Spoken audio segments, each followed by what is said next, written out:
Hello बच्चों, जैसा कि आप जानते हैं कि अभी तक हम लोगों ने अरिथमेटिक प्रोग्रेशंस है ना, अरिथमेटिक प्रोग्रेशंस एक्सरसाइज 5.3 से कुछ सम्स पर डिस्कस किया है। अब उनके नेक्स्ट और रिमेनिंग सम्स पर हम लोग डिस्कस करते हैं। देखिए नेक्स्ट जो क्वेश्चन हमारे पास है क्वेश्चन नंबर 15। क्वेश्चन नंबर 15 को यहाँ मैंने कुछ शॉर्ट फॉर्म में लिख लिया है। आप अपने बुक में ये क्वेश्चन देख सकते हैं। देखिए इस क्वेश्चन में क्या है कि एक ठेकेदार जो है वो किसी कंस्ट्रक्शन काम को कर रहा है और उस कंस्ट्रक्शन काम को करने में अगर वो एक सर्टेन डेज उसको दिया हुआ है, निश्चित दिन कि इस दिन के अंदर आपको काम खत्म कर लेना है। ठीक है, एक आपको डेट दिया हुआ है कि इस दिन के अंदर आपको काम खत्म कर लेना है। अगर वो ठेकेदार लेट करता है, ठीक है, अगर वो ठेकेदार लेट करता है तो हर दिन के पेनल्टी के रूप में उसको कुछ पैसा पे करना पड़ेगा। ठीक है, मान लीजिए उसको दिया गया टाइम कि आपको 20 दिन में काम करना था। अब मान लीजिए 20 दिन से अगर वो एक भी दिन ज़्यादा लेता है, ठीक है, तो हर डेज के लिए देखिए क्या लिखा हुआ है, ₹200 फॉर फर्स्ट डे। एक भी दिन ज़्यादा लिया तो उसको 200 पे करना पड़ेगा। फिर अगेन अगर और एक दिन लेट कर दिया तो 250 पे करना होगा for the next second day, यानी कि प्लस कर लेंगे उसमें 250। उसी तरह से उसको क्या करना होगा, हर बार देखिए ₹300 फॉर थर्ड डे।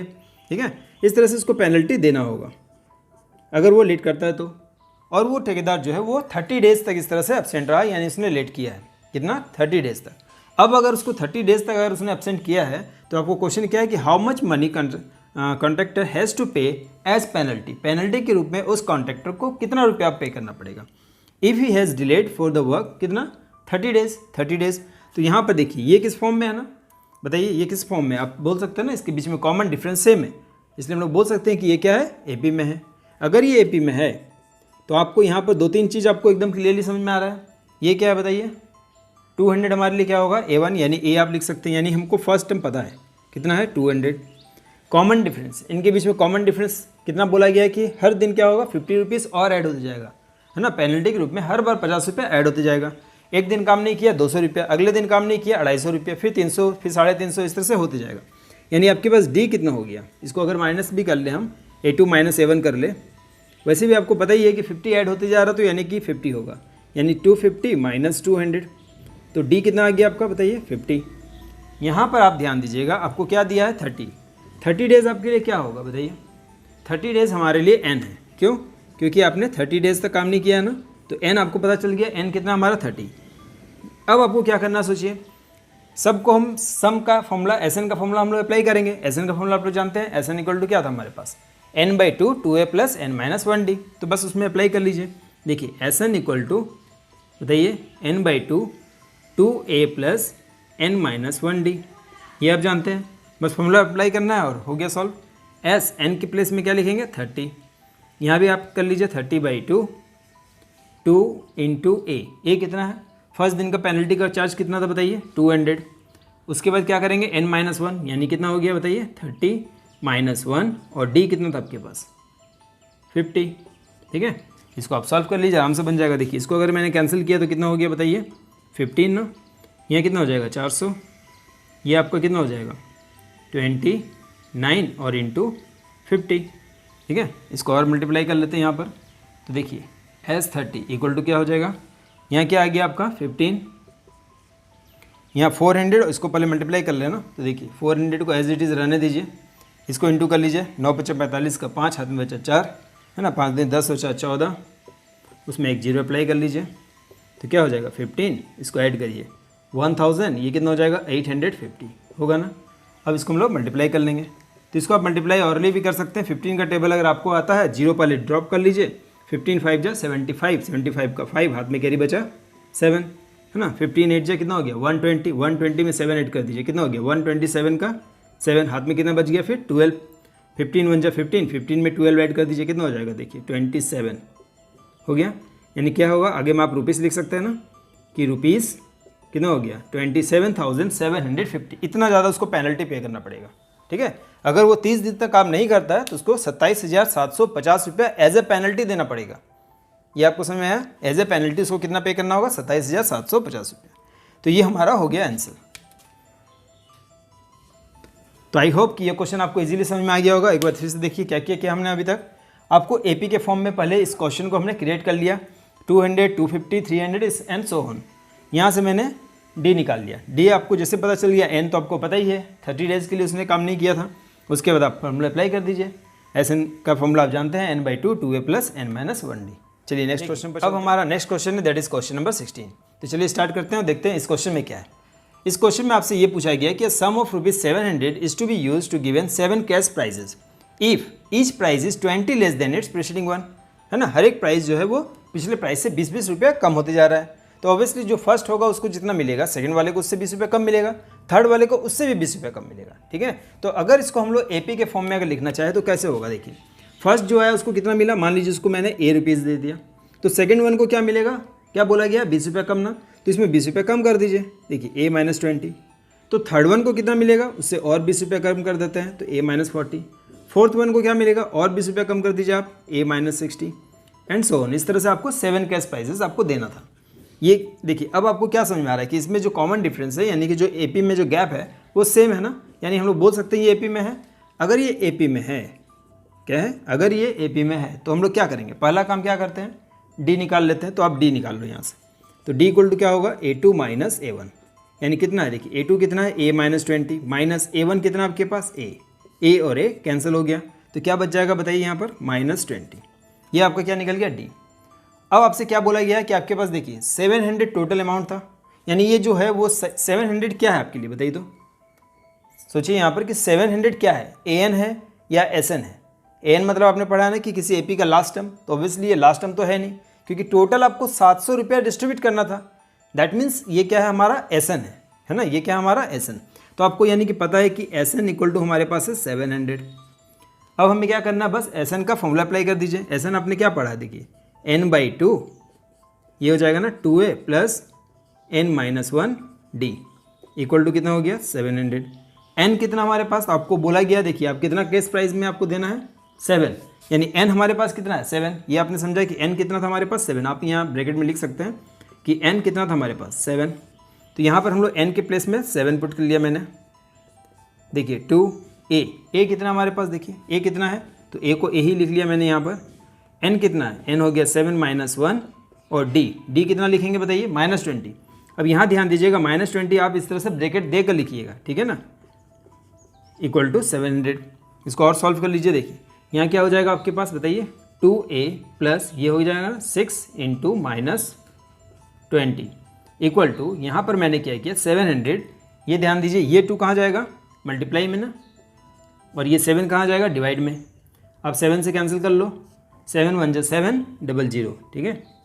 तो बताइए यहाँ कितना हो गया, देखिए यहाँ पर इसको इस तरफ लिख लेते हैं, ये हो गया ना आपका 2a, ये कितना हो जाएगा, प्लस माइनस माइनस, है ना, ध्यान दीजिएगा, प्लस माइनस माइनस 6 2 12, तो यहाँ हो जाएगा 120 इक्वल टू, यहाँ क्या बचा आपके पास बताइए, 100 × 2 कितना हो गया, 200।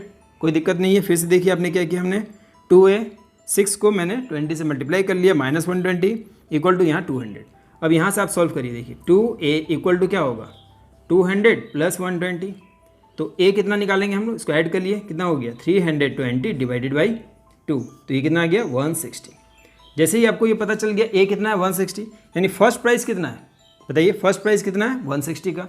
तो ऑब्वियसली अब इसमें क्या करेंगे, 20-20 रुपया कम करते जाएंगे, है ना। आप इसमें 20-20 रुपया कम करते जाइए, आपको सब प्राइस। तो आपसे पूछा गया था कि ईच प्राइस का दाम बताइए, तो देखिए ईच प्राइस यानी फर्स्ट प्राइस क्या हुआ हमारे पास बताइए 160, सेकंड क्या होगा, इसमें 20 रुपया कम कर लीजिए, कितना हो जाएगा 140। थर्ड प्राइस का वैल्यू क्या होगा, फिर 20 रुपया कम कर लेते हैं 120, फिर 20 रुपया कम करिए, कितना हो जाएगा 100। उसी तरह से करते जाइए 80, ठीक है, कितना हो गया देखिए 1 2 3 4 5, फिर 20 रुपया कम करिए, कितना हो जाएगा बताइए 60 एंड 40 हो गया। तो ये आपका ना इस तरह से एपी के फॉर्म में ये है, तो आप इसको बोल सकते हैं ये एपी के फॉर्म में है, और यहाँ आपको हर एक का अपने प्राइस का वैल्यू निकाल लिया, है ना। अब इसको आप ऐड करना चाहेंगे और आप चेक करना चाहेंगे कि मैंने सही बनाया है या रॉन्ग बनाया है, तो आप इसको चेक भी कर सकते हैं इजीली। देखिए सबको आप ऐड कर लीजिए, ऐड करिए और ये देखिएगा कि 700 आ रहा है कि नहीं। अगर 700 आ गया तो ऑब्वियसली हमने सही बनाया है। ये क्वेश्चन आपको समझ में आ गया। फिर से देखिए क्या बोला गया था क्वेश्चन में, कि किसी स्कूल में एकेडमिक ईयर में आपको बोला गया था 700 रुपया आपको 7 प्राइस के रूप में डिस्ट्रीब्यूट करना था। जो फर्स्ट प्राइस का वैल्यू होगा उससे सेकंड प्राइस का वैल्यू क्या होगा 20 रुपये कम, अगेन 20 रुपये कम, और इस एंड सो ऑन, इस तरह से आपको करना था। तो मैंने क्या किया, पहले प्राइस को क्या माना, आप एक्स भी मान सकते हैं, ए भी मान सकते हैं। उसके बाद क्या करेंगे, उसमें 20 रुपीज़ हर बार आप कम करते जाइए, ठीक है, हर बार उसमें 20 रुपीज़ हम कम करते जाएंगे। तो ये एपी के फॉर्म में आ गया। मतलब जैसे ही आपको पता चल गया ये एपी के फॉर्म में है, पहला काम क्या करेंगे, आप डी निकाल लेंगे। डी निकाल लिया, एसएन आपको दिया हुआ था 700, क्योंकि आपको 700 रुपये डिस्ट्रीब्यूट करना था, एसएन हो गया 700। इसको आप सॉल्व कर लीजिए। जैसे आपने सॉल्व किया, ए आया कितना 160, यानी फर्स्ट प्राइस जो होगा, यानी जो बच्चा फर्स्ट होगा उसको कितना मिलेगा 160 रुपया। उसके बाद 140 रुपया, 120 रुपया, 100 रुपया, 80 रुपया, 60 रुपया और 40 रुपया। आई होप ये आपको समझ में आ गया होगा। चलिए नेक्स्ट क्वेश्चन। अब जो हमारे पास नेक्स्ट क्वेश्चन है that is question number 17। Question number 17 में जैसा कि आप देख पा रहे होंगे अपने बुक में कि in a school students thought of planting trees in and around the school to reduce air pollution, यानी हवा के प्रदूषण को रोकने के लिए, है ना, स्कूल ने डिसाइड किया कि कुछ हम लोग ट्रीज लगाएंगे। कंडीशन लेकिन यहाँ पर आपको दिया हुआ है। मान लीजिए अगर आप क्लास 1 में हैं, ठीक है, अगर आप क्लास 1 में हैं या क्लास 2 में हैं, इस तरह से क्लास 3 में हैं, तो यहाँ पर क्लास 12 तक स्कूल में क्लासेज हैं। कहाँ तक? क्लास 12 तक। और हर क्लास में क्या बोला गया? 3 सेक्शंस है ना। हर क्लास में कितना है? 3 सेक्शन है। तो यहाँ पर आप ना 3 सेक्शन है, यहाँ भी देखिए आपका 3 सेक्शन है, यहाँ भी 3 सेक्शन है और यहाँ भी 3 सेक्शंस है। और जितना सेक्शंस है और आप जिस क्लास में पढ़ रहे हैं उसके अकॉर्डिंग आपको ट्री लगाना है। मान लीजिए आप क्लास 1 में पढ़ रहे हैं तो हर एक सेक्शन वाला 1-1 ट्रीज लगाएगा, 1-1-1। अगर आप क्लास 2 में पढ़ रहे हैं तो हर सेक्शन से 2-2 ट्री लगेगा, है ना। तो देखिए यहाँ पर हमने 2, 2 और 2। अगर आप क्लास 3 में पढ़ रहे हैं तो हर एक सेक्शन से कितना ट्री लगेगा? 3। तो यहाँ 3, 3 और 3। अगर आप क्लास 12 में पढ़ रहे हैं तो हर एक सेक्शन से 12 प्लांट, तो 12, 12 एंड 12। क्वेश्चन समझ में आया? आप जिस क्लास में पढ़ रहे हैं, मान लीजिए आप क्लास 3 में पढ़ रहे हैं तो आप क्लास 3 में हर एक क्लास में 3 सेक्शन है और सेक्शन के अनुसार, मतलब क्लास के अनुसार आपको ट्रीज लगाना है। अगर आप क्लास 3 में हैं और हर सेक्शन में देखिए 3, 3, 3, तो कितना हो गया? 9। जैसे बोलने का मतलब क्या हुआ, यहाँ पर कितना, मतलब क्लास 1 कितना ट्री लगा लेगा बताइए? क्लास 1 कितना ट्री लगाएगा? 3, तो यहाँ 3 हो गया हमारा। इसी तरह से क्लास 2 कितना ट्री लगाएगा बताइए? तो 2, 2, 2, इसको अगर आप ऐड कर देंगे तो कितना? 6। उसी तरह से क्लास 3 कितना ट्री लगाएगा? तो 3, 3, 3, कितना ऐड करिए? 9। एंड इस तरह से कितना ट्रीज लग जाएगा बताइए? तो टोटल हो गया 36। अब आप ध्यान दीजिए कि यहाँ पर 3 से 6 कितना का गैप है, यानी कॉमन डिफरेंस कितना है हमारे पास? 3। 6 से 9 कितना है? 3, है ना। और इस तरह से अगर आप बढ़ाते जाएंगे तो हर बार आपको जो गैप मिल रहा है क्या है? वो 3 का गैप है ना। तो हम लोग बोल सकते हैं ये एपी में है ना। यहाँ तक आपने समझा। पहले आपको ये चेक करना है कि जो आपको सीक्वेंस या जो टर्म्स दिए हुए हैं उन टर्म से आप एपी फॉर्म कर पा रहे या नहीं कर पा रहे। और एपी फॉर्म कर पा रहे या नहीं कर पा रहे ये आपको कैसे पता चलेगा? ऑब्वियसली उनके बीच का क्या कॉमन डिफरेंस को हम लोग चेकआउट करेंगे। अगर कॉमन डिफरेंस सेम है ना, अगर कॉमन डिफरेंस इनके बीच में सेम है तो हम लोग बोल सकते हैं नहीं एपी में है। यहाँ तक आपने समझा। तो देखिए इनके बीच में कॉमन डिफरेंस कितना है? 3 है, तो हम बोल सकते हैं ये एपी में है। अब आपको जैसे पता चल गया ये एपी में है, यानी आपको फर्स्ट टर्म यानी ए पता चल गया 3 है। कॉमन डिफरेंस आपने निकाल लिया A2 माइनस A1 कितना हो गया बताइए? 6 माइनस 3 दैट इज़ 3। अच्छा 36 क्या है बताइए? तो 36 आपके लिए क्या होगा? ये लास्ट टर्म होगा। देखिए यहाँ पर 36 क्या है हमारे पास? लास्ट टर्म है, दैट इज़ AN है। तो यहाँ पर आपको यानी ये भी पता चल गया कि AN कितना है? 36 है। सपोज करो कि आपने नहीं निकाला 36, ठीक है, आपने किया ही नहीं, आपने 3, 6, 9 डॉट डॉट छोड़ दिया, आपने 36 का यूज़ ही नहीं किया, तो भी आप कर सकते हैं, है ना। SN का formula बैठाइएगा n/2 2a + n - 1d। और अगर आपने लास्ट टर्म फाइंड आउट कर लिया तो आपको क्या करना होगा? SN का शॉर्ट वाला फॉर्मूला अप्लाई करेंगे, n/2 a + n वाला, ठीक है। तो अब देखिए हमें अगर पता चल चुका है यहाँ पर कि AN कितना है? 36 है, तो हम लोग क्या करेंगे? SN का छोटा वाला फॉर्मूला अप्लाई करेंगे, n/2 a + an। ये समझा आपने? अगर आपने AN फाइंड आउट कर लिया है तो ये फॉर्मूला अप्लाई करिए, और अगर आपने नहीं भी किया है तो कोई दिक्कत नहीं है, बड़ा वाला फॉर्मूला लिख लीजिए। तो देखिए n कितना हमारे पास बताइए? n कितना होगा यहाँ पर? तो ऑब्वियसली यहाँ पर कितना क्लासेस था? 12। तो आपके पास n कितना होगा? यहाँ पर आप लिख सकते हैं n कितना हमारे पास?